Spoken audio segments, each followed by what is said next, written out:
PokerStatic.com. We bring you the interviews you want to hear. Now with your hosts, Bret Oliverio and Eric Bickel, the Poker Static Hot Seat.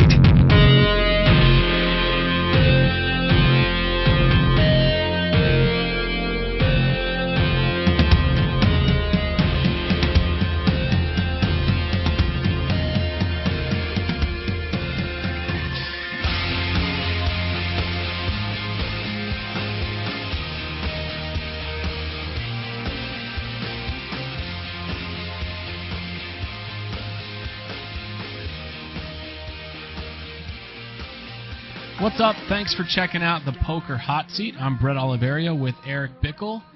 And joining us today, a very special guest, a guy we've been wanting to speak to for a long time, John Robert Bellande. What's up, John?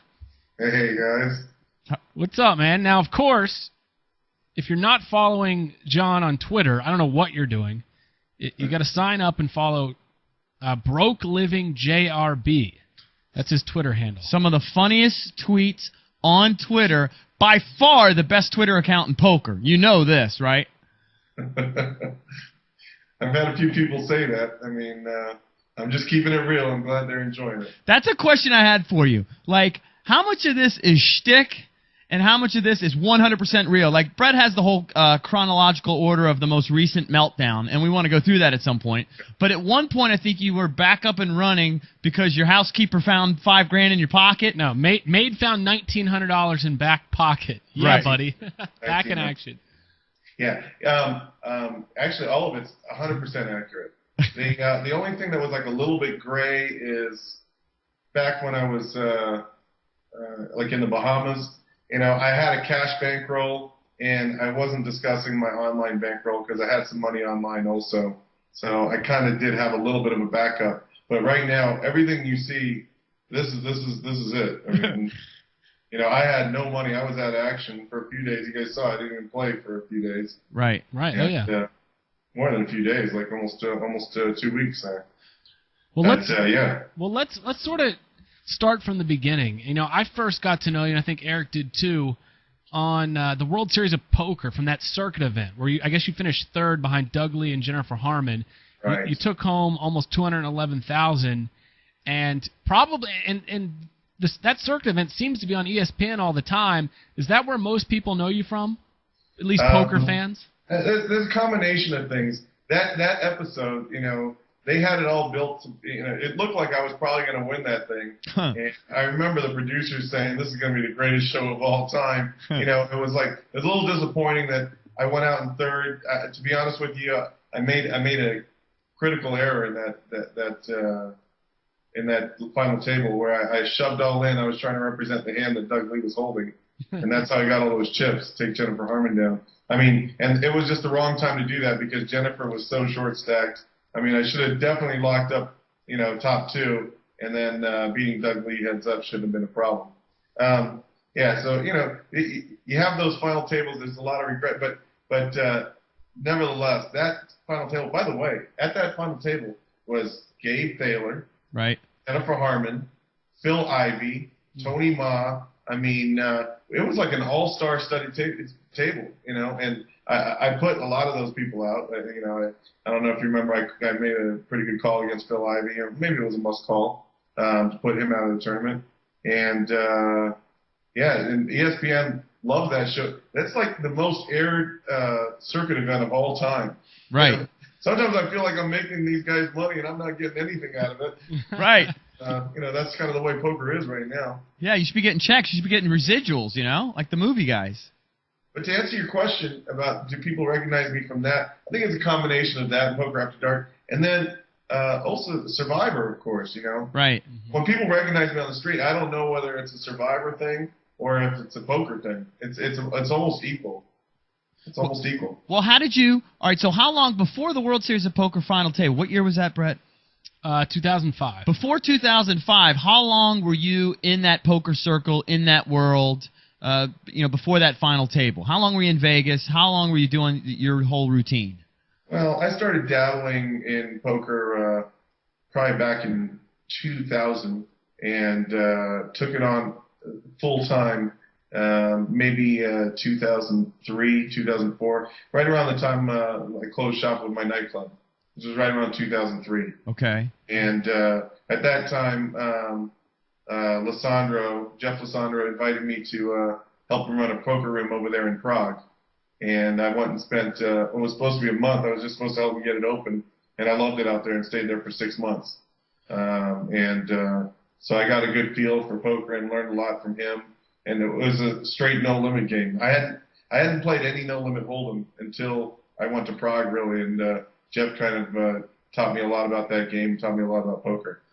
And then what is it like? You're sort of famous now for embracing the lifestyle, for sort of throwing caution to the wind. I mean, you're not an idiot. You know about bankroll management, but you want to live a certain way. When did you embrace that? Was that right away, or were you actually really, really trying, to build something, everlasting from the beginning, and you just sort of have stumbled onto this? Well, I think that I've always been one of those guys that's like pretty open and honest about where I'm at, what I'm doing. You have so many of these pros that are like busted or on borrowed money, and they have this image and they're perceived as multimillionaires. And I'm like, the general public has no idea. Right. This cat. I mean, some of the biggest names out there. And for me, I just keep it real. It doesn't matter. So people know that, okay, so I'm going bad right now or I'm doing well. I've always been all right with it. But I think it was about 4 years ago where I started really embracing it, where I talked about actually writing a book called Broke and Living Like a Millionaire. Right. Where, I basically, people seem to live vicariously through what I was doing, kind of just living a dream. And, I don't have any kids. I don't have a wife that depend on me. So if I go busted, I fall on my ass and then I just rebuild and come back again. Right. And I'm all right doing that and sharing it. This Twitter forum has been a perfect thing for me. Absolutely. You got to figure out a way now to turn it into money. But you got a reality show that you're working on, right? So funny you said that, turn it into money. Just, was it Monday? I met with Brian Balswoe. Right. Over at Poker Realty. And he's like, man, dude, you got the best Twitter out there. We got to figure out a way to monetize this thing.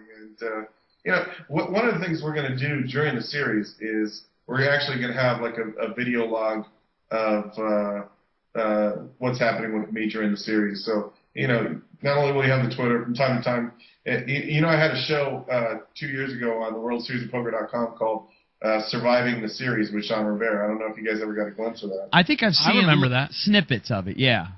Oh, you do? Yeah. And it was kind of like a blind date where, there would be like little pop-ups making fun of some of the things I was saying, if I was being too cocky or exaggerating or, that was a lot of fun. And we're probably going to do something similar to that during this World Series. And it'll be just right there in conjunction with what's going on Twitter. Now we're going to jump into your bankroll and all the pool games, the poker games you're playing online and live. But I want to ask you, the World Series that's coming up, do you have money to play in those events? Do you already have a backer? What's your schedule going to be like? I actually do not. I do not have any stake horse lined up. I've mentioned to a couple people, that I'm hoping to do something at the World Series, but nothing lined up. Everything's just little talk here and there. And, right now I'm pretty happy to have $27,000 going into this, considering that I had very little, almost nothing a week and a half ago. Right. No websites have come forward and said, hey, look, we'll put you in a couple events. No. Like I said, I met with Brian on Monday, and he had a couple ideas on, getting some sort of sponsorship. But, ever since parted ways with Bodog, was it 5 or 6 months ago? Right. They let all the guys go. They only kept Evelyn, and then they brought on another female pro. Right. I've been on my own. I've been talking to a couple of the sites, but as you know, they're not really looking to hire American players these days. So. How many times have you gone, let's just say in the last 3 or 4 years, how many times have you busted your roll, and then what have you done to get, have you had one backer in particular, or have you had several different people that you borrowed from? How has that worked to keep getting you back in the games? I have not had one particular backer. I had a kid, a little 21-year-old kid that was actually staking me for a couple months, about 7 months ago. 8 months ago,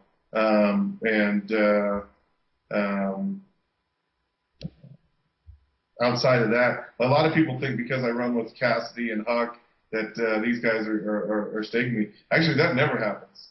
Cassidy, like, he'll take a piece of me sometimes in a tournament if he thinks I'm a good value in a tournament. But I mean, he never gives me money and says, "All right, let's go chop out some money." That never happens. So I mean, when that happens, when I get staked, it's usually a new situation, going out there hustling and putting together some sort of stake to either play a live game or a tournament. So before, up until the last year and a half, it's always been working up a stake for tournaments. But over the last year, I've been much more interested in cash games, and that's what I've been trying to do. You know, cash games, it doesn't take too much of a stake, because once I get a stake and get some sort of start, then I just want to chop out and just play on my own and build on my own. Well, gotcha. That makes sense. And, you know, you might not have somebody staking you for, the World Series, all those buy-ins, but it seems like you're not in debt, or at least not that I can tell, to a bunch of players. Is that true?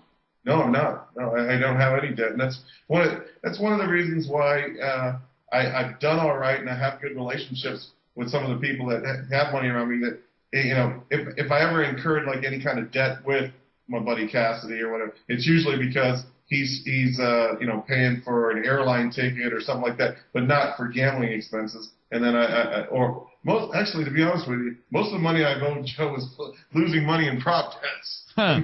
I've lost at least $40,000-$50,000 to him in prop bets. Same thing with Hawk, maybe more like 10 or 20.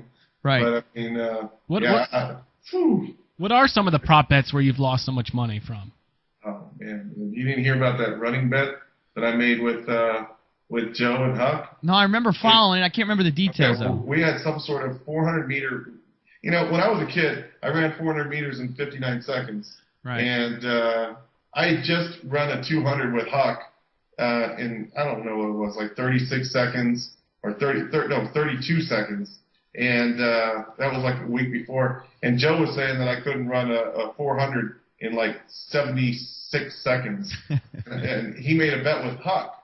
They bet $5,000.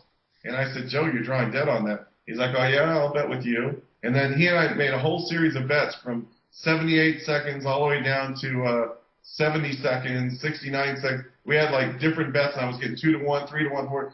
When all was said and done, you know, I stood to win about 20 grand if I came in at the time I was planning on coming in, and or lose about 7,000 or 8,000, 7,000, and Huck stood to lose like 5 or 10, and I mean, right before the race, Huck's like giving me strategies like, look, right at the last stretch, just swing your arms like this. And Huck's like rooting for me to win. And I'm like, I mean, this is like such an exciting thing. We're at the high school track at midnight. Right. Anyways, I'm hauling around the track, and they're laughing because it's so obvious that, I mean, I'm going to clean house. And going all the way around, and just as I'm coming into the last like 15-meter stretch, I mean, it's a done deal. I'm shattering even the best bet that I have. Right. All of a sudden, I didn't trip on anything, nothing. I just felt my legs just completely give out and say, not another step. And I just hit the ground. Oh, nothing stopped me. Face first, right into the ground, face and chest. And Huck is coming over me, yelling at me, get up, get up, get up. I was not going anywhere. I was just flat on my face. Oh, my God. It's such a $30,000 turnaround, you know, for me. I literally was like 8 feet from the finish line. I could have still gotten up or rolled over the line and still would have won a nice little bit. But I physically couldn't get it up for anything. And then, you know, for the next 25 minutes, I'm throwing up in the grass. I mean, it's not because I didn't give it the full effort. I mean, I was there. My mind was there. But my legs just said, and just stopped. Oh, that's so funny. Oh my God. So funny. I do remember reading that thread about that. But look at you as you are right now. I mean, you just went broke. I don't know, 2 weeks or so ago, whatever it is. You're living in the is it the Panorama? Is that what it's called? Yeah. Yeah, and look at you. You look great. You're just right before we put you on. You're playing with Barry Greenstein online. I mean, 100, 200. I mean, not too big, but I mean. Yeah, I mean, come on. I mean, this whole Busto thing isn't what it's cracked up to be. I think I want to be Busto. You know, this time going busted actually. A lot of times when I've gone busted up until now, you know, I've kind of taken it in stride because, you know, I've gone busted, let's say 20 times in the last 5 years, you know. Right. But in the last like 6 or 8 months, I've actually not been busted for the last 8 months. About 5 months ago, I did actually lose my last dollar at the Bellagio. And that day, Crazy Marco was there, and I asked him if he could spot me 5K online. He shipped me 2K. And by that Friday, I already had 100,000. So I've been busted once in the last 8 months, but it was only like for a day because, you know, I shipped him back that money the next day. Well, let me ask. So this was like the longest stretch I've ever gone without like being out of action, you know, because of being busted. And so it was kind of like this was a month and a half ago. I'm sitting with 150,000 looking at trying to buy a condo. And all of a sudden, now I'm out of action, trying to figure out exactly where it went wrong. And it's not because I'm playing bad, you know. Some people might think it's because I had poor game selection, but that wasn't really it either. It's just when you're playing 4-800 and you go bad, that's just, you know, it's just playing too high for my bankroll, pretty much the standard of, you know, the formula for every other time that I've gone broke. Well, then why do you continue to do it? Is it somewhere when you play that high, it's just impossible for you and your personality to move down? No, not necessarily. I'm quite comfortable playing at the 4-800 level, actually. The 4-800, 2-400, 4-800 is a pretty comfortable spot for me. And with the mixed games being as popular as they are now, you know, I learned how to play poker playing mixed games. No Limit was something I learned afterwards. So I feel like this is my time. While a lot of players are paying the juice, learning how to play mixed games, they're PLO experts or no limit experts, and now they're learning that. You know, I've been playing these games for a long time, and I know how to play my image. And actually, you know, I'm a pretty significant winning player. Even though I might be busted here or there, I live a pretty good life. Probably drop 100 or 200 a year, and don't owe anybody any money right now, and don't have any other income other than poker for 8 years. You know, and this is what I tell anybody, because they talk about, you know, being a pro or making like anybody who can sustain a living just playing poker for more than a year, you know, is a winning player. I mean, you can win a tournament here and there, but if you're playing cash games and you're able to sustain a living for a year, 2 years, you definitely have to be a winning player. That's not a lucky run. So when you say you drop 100, 200K a year, does that mean just on your lifestyle, your rent, and that sort of thing? And then yeah, I'm saying expenses. You know, hanging out, going to clubs. You know, traveling around the world. You know, buying nice dinners. I mean, we look. Yeah, 100 to 200,000 is probably. It's probably around 150,000 a year that I'm spending. So what do you do, like, as far now? This I feel like this is too personal, but you put it out there on your Twitter and everything, and you don't have to answer it. But what do you do as far as your rent goes? Do you pay that like a year in advance? Do you pay it in lump sum? My rent here is $3,200 a month. I chop it with my roommate, $1,600 a month each. And you know, in Vegas, like I said, we have a pretty fat apartment. Right. Yeah. I just pay $1,600 a month. That's it. Now, you said you live with a guy named Jay. When Jay reads your tweet where it says on May 9th, cash 0, star 0, FTP 0, I feel sleepy. Yeah. And does he own the place? Oh no, I retweeted. No, he doesn't. Okay, he doesn't own it. I retweeted what he said to me. He actually sent me a tweet. He said, "Rent's due, homie." Oh, that was him. That's what he said. Okay, I was wondering, does he? Rent's due, homie. Does he worry that you're not going to be able to pony up the 1,600? Well, I mean, it hasn't been an issue. I mean, I always pay the rent. So I mean, he was worried about the first coming up right now. You know, when he saw me broke last minute, he's like, "Rent's due on the 1st." But you know, No, I'm not going to have any issue making rent now. Well, let's jump into your tweets, and let's start on May 9th, where you just didn't have a dime to your name. What were you thinking when you went to sleep May 9th and when you woke up May 10th before the maid found 1900 in your back pocket? Like, oh man, where did you plan on getting your money? What did you plan on doing with your life? Yeah, I sleep really well when I go busted, man. I'm telling you, it's like, yeah, that's the best sleep ever once you go busted. What did I plan on? Like, to be honest, at that moment, I'm just thinking, wow, I'm frustrated. What the heck happened? I had 150,000, a few months ago. I just had almost 100,000, maybe 7 weeks ago. Mm-hmm. How'd you drop it so quick? How the heck did this happen? And then I think back on the big hit, which was the Johnny Monet hands, where he had a pat number 2 and a no limit deuce, and I had a deuce 3 6 8 draw. And he re-raised me and stayed pat in front of me, and then I caught my perfect card, the 4, and so I make an 8-6 perfect, and then I make a huge bet, and then he shoves all in on me, and it's like it's just one of those cooler hands. There's no really getting off that hand when you're playing single draw no limit deuce, and I lost $60,000 in one session. It's like, wow. Right. When you have $100,000 to your name, you lose $60,000 in one session. That was the day that really, really hurt me.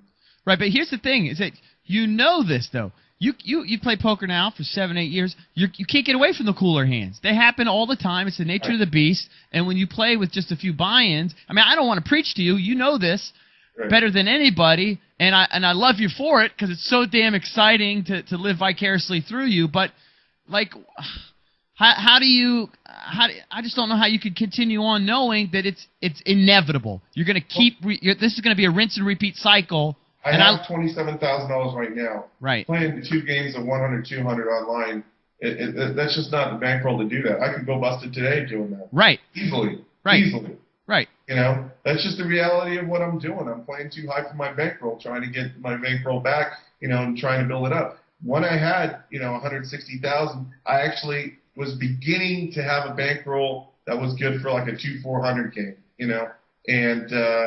and even 4-800, like I said, I did not like run exceptionally bad. I just ran bad, and it wasn't a playing bad. It wasn't like I got in like a really bad spot or anything. It was just happens. Those are the runs. Yeah. So this 27,000. If I lose it all, then I gotta start all over tomorrow. Yeah, right. Well, I love you for it. I mean, God bless you. The thing that's amazing about it, maybe this is your curse and it's your blessing, but you do have a sick ability because it seems like you've done it time and time again of finding 1,900 in your back pocket, turning it up to 27 grand in a week or two, or finding $2,000 from a buddy and turning it into 100 grand online. So, I mean, obviously you have an ability because you're able to run this money up like in no time. Well, I got a little lucky this time, too, because the 1,900 actually was down to like 800 or whatever. And then I got that free roll this weekend, and Phil Lack was a bounty, and I busted him, so I got $5K for that. And that $5K was significant. I mean, trying to work with 1,900 when you got to pay little expenses here and there and have it as a bankroll versus having $5,000, it's a huge difference because no matter what, I still got to pay $100 for dinner here, or $20 for tax. Working with $1,900, I mean, forget about it. I mean, Jean Robert, I'll go to the Borgata. We're here in D.C., so we'll go up to the Borgata. If I don't have $1,500, I don't feel like I have nearly enough to play 1-2. I'm talking about $1, $2. You're absolutely right. You're absolutely right. No, I get it. Yeah. I get it. So, and I mean, maybe I've been really fortunate. Maybe wow. Yeah. So you, and it's interesting. I constantly want to tell some of my fans and haters alike, whatever, that what I'm doing, I guess it's kind of like Charles Barkley, when he's talking about people thinking of him as some sort of representation. Right. He's supposed to be some role model. I'm not your role model for bankroll management. Do not. Don't try this. Now, for me, there is another thing. I do know that if I do go busted, at this point, there's enough people that have seen that I can win. I am a winning player in certain, and I can get staked if I want to. Years ago, it was no problem for me going around hustling and asking for stakes. Now, to be honest with you, it's a little bit embarrassing, being a named pro and going out there and saying, hey, can you put me into work? That's the part I really didn't do. And to be honest with you, I didn't even do that the last 2 weeks. I knew that if I was really broke, I would have to actually go out there and say, hey, guy, can you put me in this? Can you put me in that? And I just don't like doing it. I don't like trying to get that favor. I know I'm a good value, but I really don't like asking to get staked. Who are some of the guys you would go to for that loan? Not a loan. That would be actually staking. Loaning is a completely different ballgame.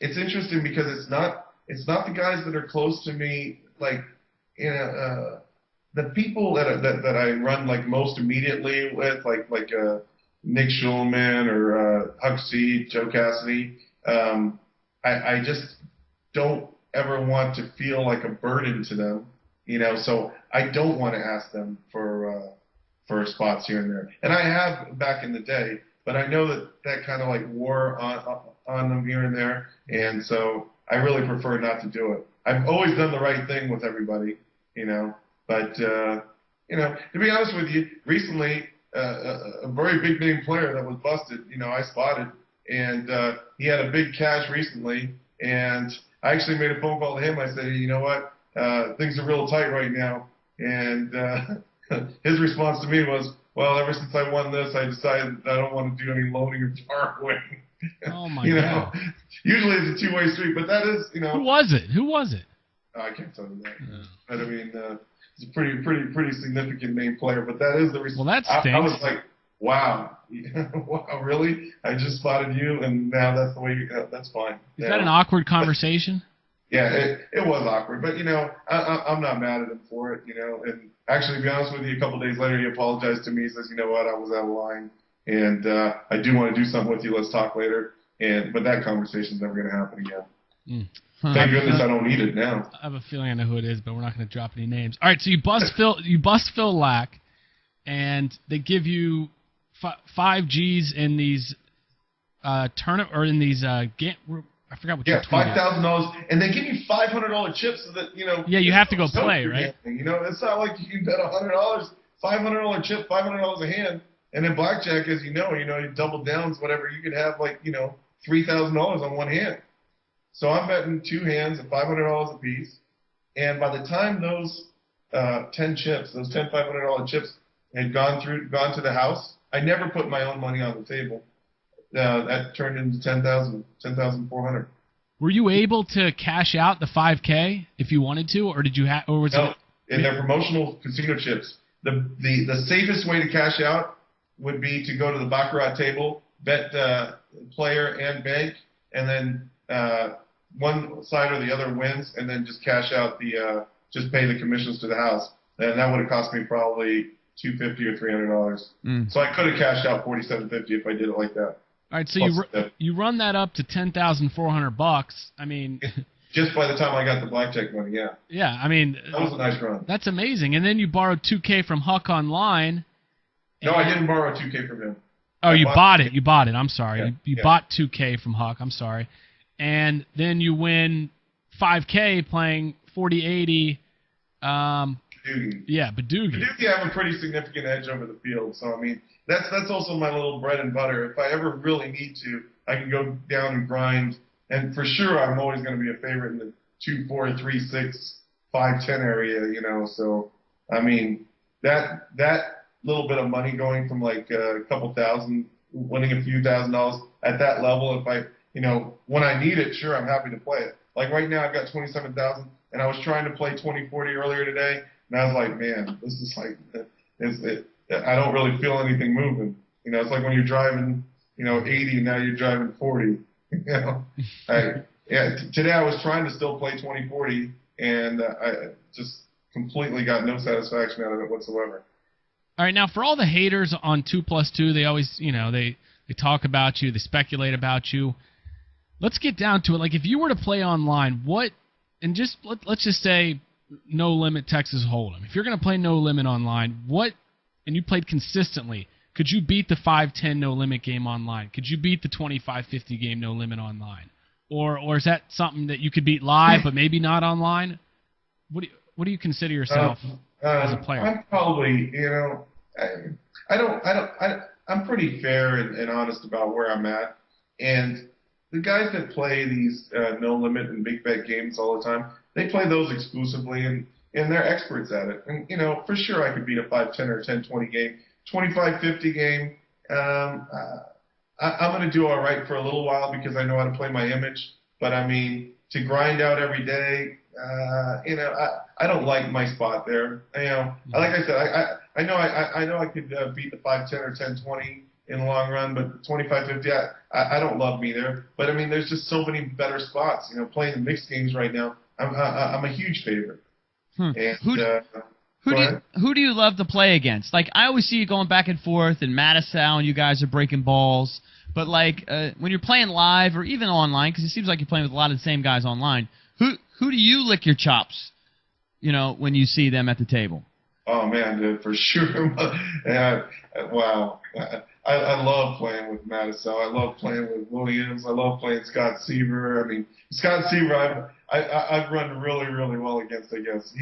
He says that he's actually never beat me one session. I don't know if that's true or not, but and I like it if it is true. Yeah, basically, there's only a few people I really don't want to play. I don't like playing Bucky. I won't play. My buddies Huck, Nick, and Joe. I stay away from those guys. And then Tommy Hang's real tough. I don't want to play with him. But Deuce to 7 was my road game. That's the game I was playing all the time, and I felt I had a pretty good edge over everybody. But there's so much information about that game now, and so many people have gotten so good. I would say there's like 100, maybe 200 people that play the game just as well as I do. So now I've gone over to Badoogie because there's no information on Badoogie out there, and now that's my road bread and butter game. And people are trying to learn it, but there's just not the information out there, and I loved it. I loved playing it with even Doyle and Johnny Chan and Billy Baxter because they were just learning, and they were trying to figure out why I was doing so well in that game. And it was amazing just watching Doyle just study what I was doing and start to make adjustments. And man, that's 70-some-year-old mind. It's unbelievable. He's still willing to improve like that. Right. I seriously, I was amazed at how his mind just works and how he's ready to just get better. I wanted to ask you about the Brunsons because it seems like they're sort of, when you're playing, Todd and Doyle want to play, and you're inviting them to play. I mean, is it something where you think you have an edge against them in more than just one game? I'm not inviting Doyle to play. I play with Doyle, but I mean, I was only playing with him. We got to get it right. There was no 4K, 8K game. He was bored sitting at home. There's a 400, 800 game going, and I'm happy to be able to spar with him here and there. But it took less than 1 week for me to realize that he rattles me, and I don't get rattled by people. I mean, I felt every time he would get up from the table, my confidence level would soar because now I felt like now I'm a winning player at the table. When he was at the table and he would mess around with me or whatever, or re-raise me, who knows? I always felt like he was making some sort of play on me. I never knew where I was at with him, and that wasn't the case for Billy. And that's not saying that Billy's not as good a player in No Limit Deuce, but it's just like I had a comfort level with Billy because I've been playing with him and I've sorted out how to deal with Billy. With Doyle, I had no clue. And Todd's a different animal. Todd, by the way, I don't know if he's an underrated player or what. I think Todd's game is fantastic. Todd is way better than people know. I mean, this guy plays really, really excellent poker. And I'm never looking to play with him, but I actually enjoy his company. I enjoy Doyle's company. Doyle makes me laugh, and it's nice little camaraderie. For some reason, Todd never came and played with us when we were playing that 400 mix. I really do enjoy playing with the guy. I like the guy a lot. Huh. So, it seems like, I mean, just from what I've seen on TV when I see you playing, you like to run things. You know, Daniel likes to get in there and talk and kind of set the tone for the table. You like to do the same thing, it appears, right? And I think I caught you when you said, you know, when Doyle left, now all of a sudden you feel like, okay, now I can run the table again. Is that always sort of your goal, to set the tone at the table? I guess I like, you know, I use the term table captain. I like being the table captain, and I use that mostly for tournaments. But I like when I feel like I'm the best player at the table. And that doesn't necessarily mean I'm the best player in every game, but I feel like, especially when I have the mix the way I want it, you know, a mix that includes Badoogie and Deuce to 7, which are my 2 best games. And now even No Limit Deuce, you know, with everybody outside of Billy, Doyle, and Johnny Chan, and, you know, that top tier of players, I feel a huge edge over, you know, the general poker population. Once you spar with Johnny Chan, you know, I know you guys read about that play I made with, I 3-bet Johnny Chan with absolute air in a No Limit Deuce pot with, you know, for 22,000 or something like that. I mean, once you make a move like that with the best in the world, I mean, how's Jason Mercier going to intimidate me? Justin Bonomo. You understand what I'm saying? Right. You know, I'm going to be happy to mix it up with these guys, and looking forward to the popularity of that game increasing. I played in the Deuce to 7 No Limit tournament last year and absolutely loved it, and actually dominated that tournament for the first day. I was actually like probably chip leader going into like the last 25 players or whatever. The guy who staked me in that event actually went on to win it, Nick Schulman. Yeah. So Nick in that event. Now, moving on to pool, it seems like you're hitting the pool hall quite a bit these days. How come? Is it just something where you want to break from poker? And you know, I'm not too familiar with pool players, but I guess you're playing against the best players in the world. Right. What exactly is your thinking there? Well, look at the timing.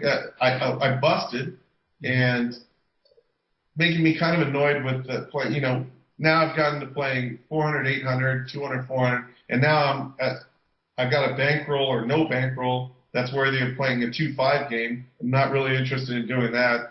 And I kind of wanted to take a break from poker anyways, so I could be really excited about the World Series coming up.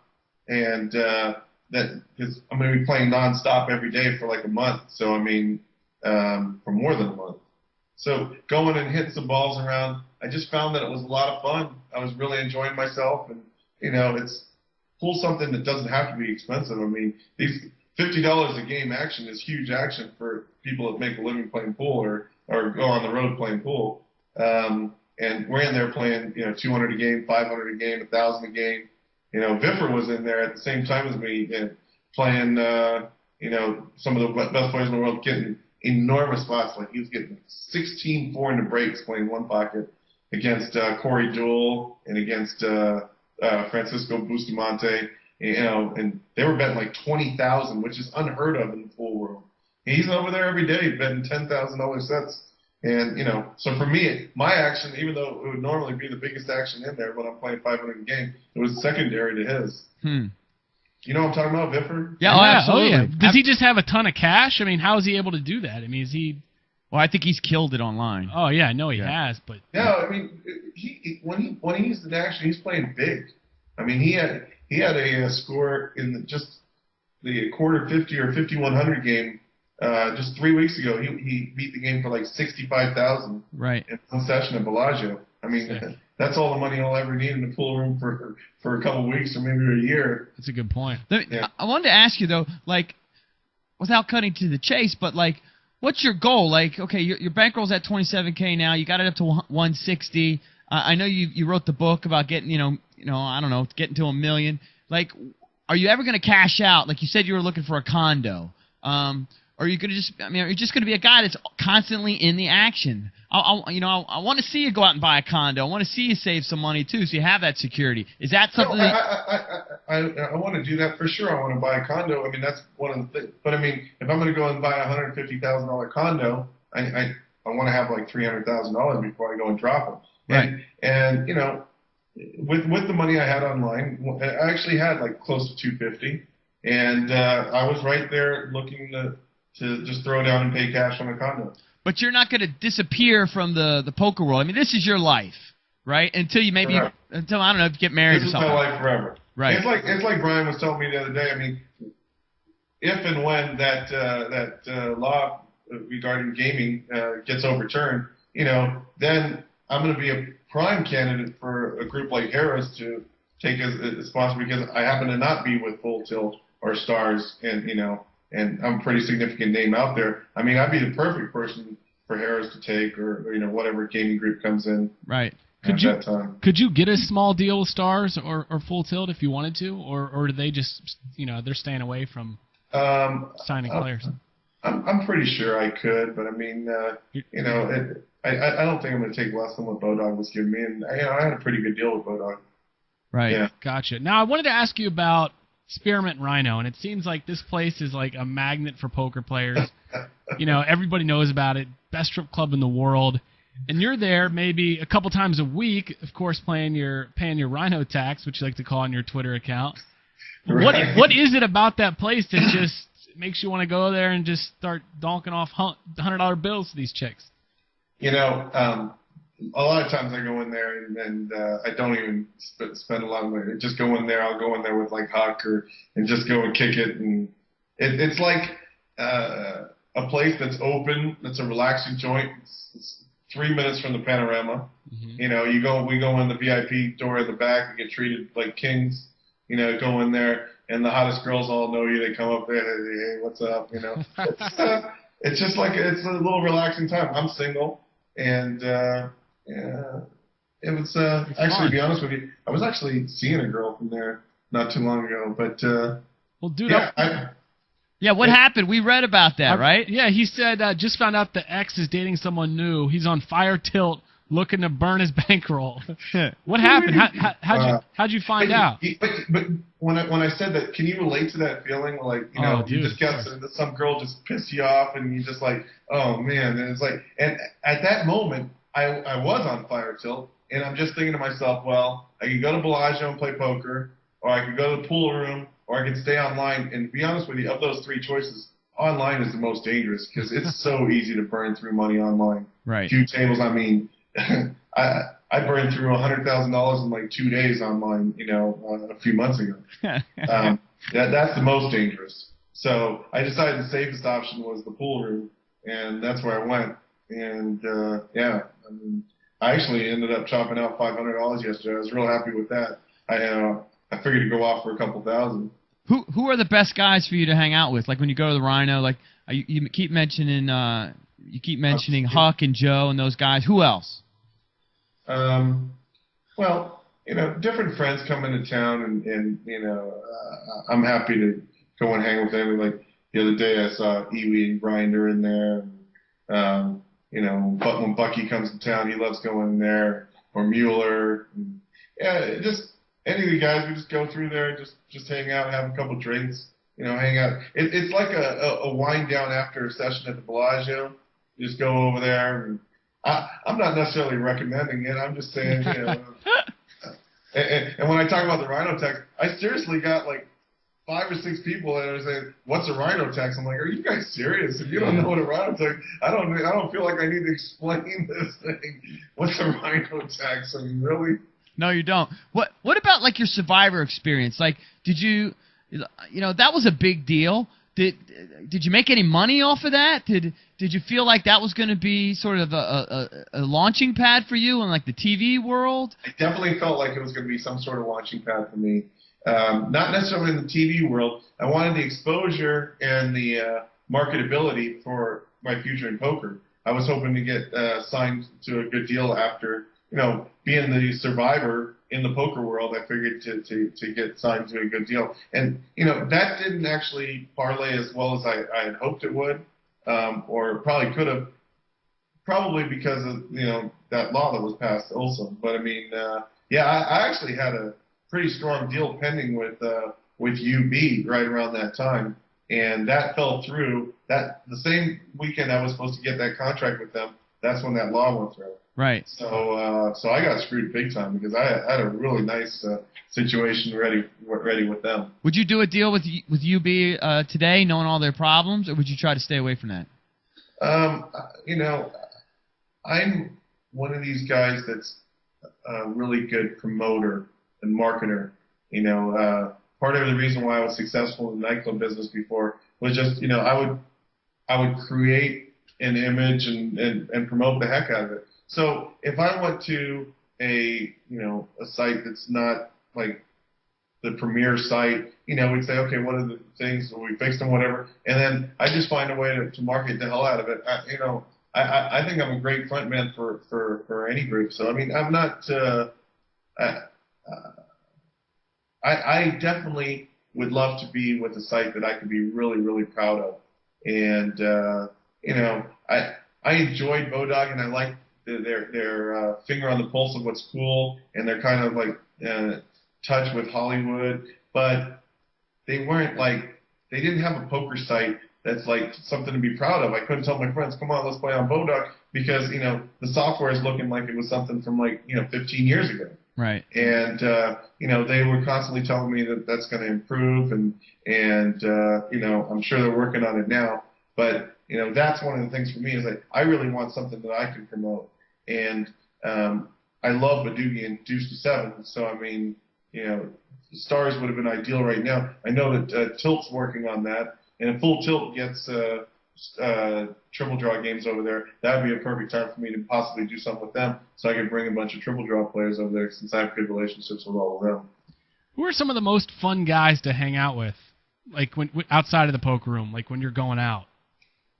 Oh man, we've heard Ivy's a good time. We've heard guys like Durr. Well, guys like Durr, really?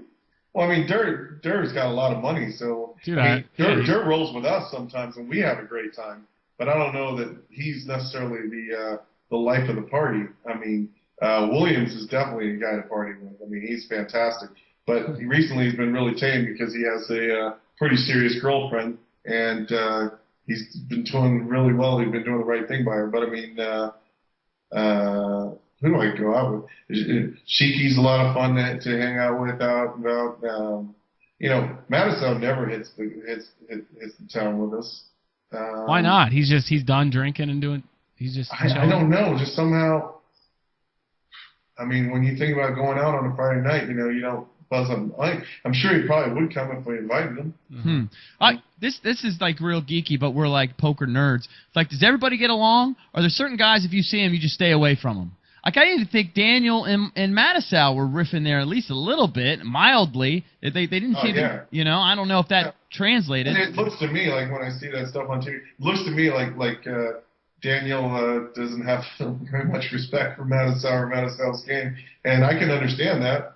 Mattisau's done, fairly well regardless. And I actually like Mattisau a lot, and he and I, as far, we mess with each other, and he criticized. He called me a 34 percentile in the poker world. Mm-hmm. But I enjoy it, and I want to play with him. I would like to play with him every single day. And to be honest with you, it's not just playing with him that I like. I like the way other people play when he's in the game also. Right. The same thing when I'm in a game, people don't play their A game either. So I mean, the combination of Mattisau and I being in any game makes for a really good game. That game in the Bahamas, the Florida mixed game in the Bahamas, was unbelievable. Right. All right, so you're in Vegas, you're at the Panorama Towers. You do the interview with us, and then what do you do the rest of the day? Today? Well, to be honest with you, I've been enjoying the pool so much, playing pool. It's pretty sunny outside. Going to a pool in the afternoon will be kind of nice too, actually. Going to Liquid. Actually, this weekend, that huge pool at the Encore is opening, that Surrender. Uh-huh. I heard that pool is like by far and away the best thing ever. It's like 3 times better than any pool that's ever been seen. And the person who was raving about it was actually Andrew, the guy who owns Liquid and Hayes and the bank. He was raving about what the most amazing pool he'd ever seen. So Saturday we're getting a big bungalow at Encore at that thing, and really looking forward to that. You don't have to wait in lines, right? I mean, we're just regular guys. We got to have chicks with us. We got to wait. No, we get mad love. Yeah, how does that work? How does that work? It's ridiculous. We get mad love. I mean, we go in there, but part of it's because at these clubs, they throw on like monster minimums. At Excess on a Friday or Saturday night, to have any table that's anywhere like on the dance floor or right behind the dance floor, it's $5K minimum per table. Right. I mean, it's like, people chipping in, or, maybe some guy's a gazillionaire at the table and takes it. I know Tom's picked up a few bills, but yeah, I mean, when you're spending that kind of money and you're there as a regular, you're there like 3 times a month, they do look after us. What about getting back into the nightclub business with your name now? I mean, think about it. Oh, for sure. That's actually one of my dreams, is to open up a little place, kind of like a Caramel or a Blush, like a smaller like lounge type of thing. Call it Jean Robert's. That's, when I opened up Sky Sushi years ago, the guys I bought that place from told me, they said, "Man, you got the right name. Why don't you just name it Jean Robert's? Why Sky Sushi?" They didn't like that I was naming it Sky Sushi. Why not? And I was thinking, you know what? Let me get this one going, have some success here. My next place will be Jean Robert's. So I do see myself opening that place, hopefully within the next 2 years. What about chicks? Like, does a guy like you go on dates? Do you have like 10, 20 different chicks you can call to just hook up, or like what's your personal life like as far as the women go? Because at least on TV you portray like, you're kind of a smooth dude. I feel like you do okay. Well, it's really interesting because some of my friends, like my roommate, he's all about like just having it. Wow, I've never seen anybody get hot girls like this guy does. But I mean, and he just on to the next. For me, I've got kind of a big heart, and if I like somebody, I want to spend some time with her and get to know her, and build some sort of connection. And but I am a single guy, so I mean that's going to happen today, tomorrow. Maybe I'll meet somebody new. Like I said, the girl I was just like, starting to care a lot about, moved on to but she lives out of town anyway. So I mean, still sucks though. Dude, you look like you're okay. You don't look like you're that broken up over it. Yeah, dude. I mean, don't get me wrong. I'm actually in a pretty good situation right now. So, yeah. This is one of those subjects where you can't talk too much because, get you in trouble. Right. We don't want to get you in trouble. No matter what. Yeah, we don't want to screw you. And it's interesting, like, when you see, like, a picture of me and some hot chicks behind me, in the Twitter, and it's like, how many people am I pissing off right now? But, and then you just, it's just an explanation. Hey, you know what, this is something that's perceived as kind of cool. This is like my image, Right. Let me play my. He's doing game. Like a double reverse. Yeah, you got the double reverse, playing all the angles thing. Yeah. I like it. All right, well, here's the deal. You need to follow him on Twitter, Broke Living JRB. Right. I'm telling you, he's the funniest poker player on Twitter. I mean, the tweets are classic. Not even close. And we look forward to making some more deep runs. I know you made a deep run in the main event either last year or the year before. So, how many events you plan to play? Get this bankroll to $1 million. And the thing with this recent run and running with Huck on the road and getting in the minds of some of these poker greats, I'm doing the right things as far as like the quality of my play. It's I will hit this $1 million. The bankroll management, believe it or not, it's way better than it ever was before. Way better, But it's still not great, and I'm definitely taking some big risks right now getting out of this hole. But don't be surprised if I hit that $1 million mark within the next few months. I'm sorry if you answered this already, but I've already forgotten. How many events you plan to play in the World Series? As many as I can stand, afford, get staked for. The one I'm worried about most right now is this 50K. The 8-game mix is a great tournament for me. I mean, I took second in the 8-game mix in the Bahamas. That was only a 5K buy-in, but I love my chances in that mix. And I've had a couple of people talk to me about doing something. I got one guy that says he wants to put up half, but actually collecting 25K for somebody for a tournament is a whole other ball game. So right. But I plan on playing probably. It usually comes out to about 20 events. Wow. Not bad for a guy who's allegedly bust up. Yeah. Listen, Jean Robert, it's been a blast. Thank you very much for doing this. Thank you, guys. For people that like to hate on you, I'm telling you, they love to hate you. They love you. I don't know how anybody can watch this interview today with you and have a bad impression. I think it's impossible. Yeah. And if you do dust off your bankroll, who cares? It's not their money. It's fun yeah. I to mean, watch. live vicariously through it. I love it. Don't change a thing. Keep going broke. Wow, guys, it's been a pleasure joining you, and we'll do it again. I'm just going to keep it real. I hope it's entertaining. But just follow me on that Broke Living JRB. I've got my website coming out, jrbpoker.com, and I'm actually working on an app right now for the iPhone, and then eventually iPad. That's going to basically be like a poker journal or something for people for poker for bankroll management, like a bankroll management app. Nice. I'm the ideal front man for that. Right? Perfect. It's perfect. That'll be fun. You guys will have to check that out. That should be coming out within the next few weeks. Absolutely. Sure, well, we're going to stay in touch with you on some level. We're going to be out in Vegas, probably not until like the main event, but we're going to try to track you down and hang out and have a beer or something. Cool. And if I hit something big, let's have another talk. Absolutely. Definitely. Let's do it. Thanks a lot, man. Good luck. Thanks. Be good, okay? All right, so that was Jean-Robert Bellande. Like he said, Broke Living JRB is his Twitter name.